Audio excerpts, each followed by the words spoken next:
I missed her call by 3 minutes, not because I was busy, because the storm grounded my flight. One more hour and I would have been home. One more hour and maybe none of this would have happened. But instead, I sat in a plastic airport chair, the rain hammering the windows like a warning I didn't understand yet. My phone buzzed. Voicemail. My daughter. "Daddy, please, Mommy left with Uncle Jeff. They nailed the door shut. I'm scared. It's dark. Daddy, I can't get out." The message cut off in the middle of her sob. I called my wife. She answered, laughing.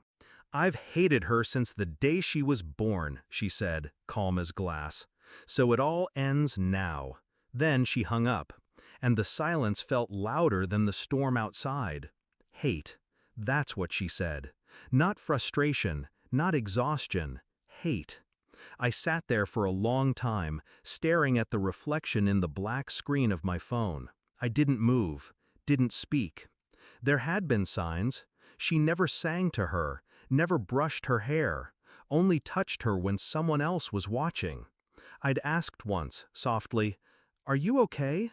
She smiled like a mannequin. Motherhood just doesn't feel natural.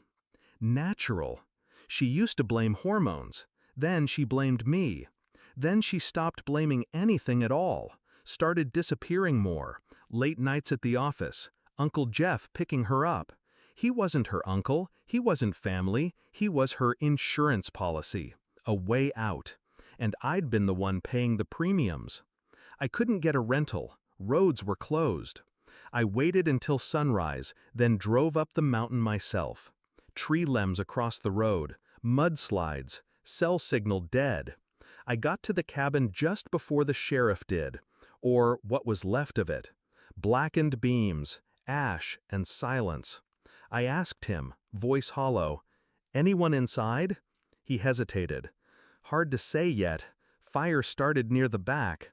Could have been electrical. Could have been—" He didn't finish. I knew where the back was, where the hidden cellar door was, where my daughter would have been if the call was real. The problem was, I didn't know if it had been a performance, one last manipulation, or a warning. I didn't know if I had a child to grieve or to find. 2 days later, I found her, alive, miles from the fire, curled up beneath a ranger's outpost, dehydrated, silent. She didn't cry when she saw me. She just leaned into my chest and whispered, "Mommy said I was the mistake that ruined her life." I didn't answer. Some truths don't need refuting.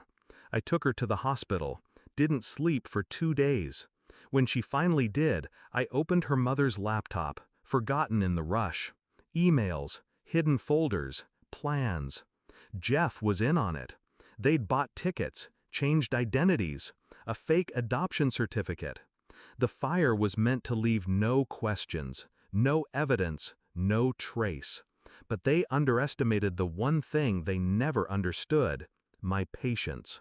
I didn't go to the police, not yet. I needed something better than justice. I needed truth. So I sent Jeff a message, just 2 lines. She survived. She remembers everything. The panic came fast. Emails, calls. He left voicemails pleading for forgiveness, begging for silence. I recorded everything. Then I called her. She picked up, breathless, afraid. "Where is she?" I didn't answer. I just forwarded her a photo. My daughter, smiling, alive. The next day I sent everything to the press. The faked identities, the adoption plot, the emails about burning the burden away. It made the 6 o'clock news. Jeff was arrested trying to flee the country. She was found in a motel room, wrists bandaged, mascara smeared. Survival looks different on everyone. They call her the mother who tried to disappear her own child. The media eats it up. I don't give interviews. I just keep the lights dim and my daughter close. She still wakes up crying, but now she reaches for me instead of hiding under the covers. Some nights I sit in the hallway outside her room, just listening to her breathe. Not because I'm afraid, because I'm remembering what I almost lost.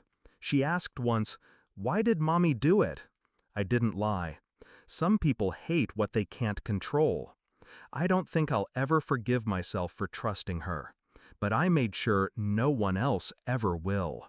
She destroyed everything she had left, and I didn't raise my voice. I didn't lift a hand. I just let her burn with the house.